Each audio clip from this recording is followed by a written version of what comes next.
Welcome to this video where we'll explore one of the most fascinating expressions in complex mathematics, I to the power of I. That's the imaginary unit I raised to the power of itself. Before we dive in, let's quickly remind ourselves what I is. The imaginary unit I is defined as the square root of -1. I equals the square root of -1. This means that I squared equals -1. At first glance, calculating I to the power of I seems perplexing.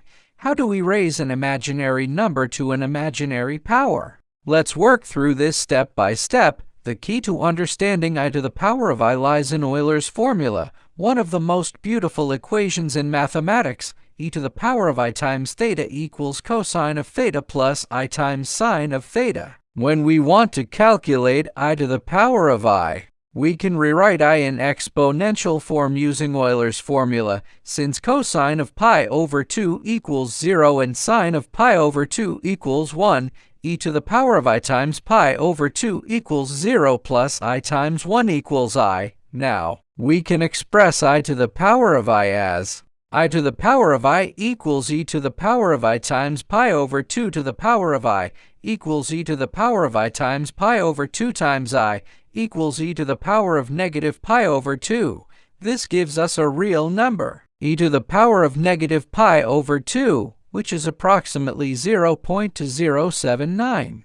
It's worth noting that there's actually more to this story. The value we calculated is just one possible value of 2.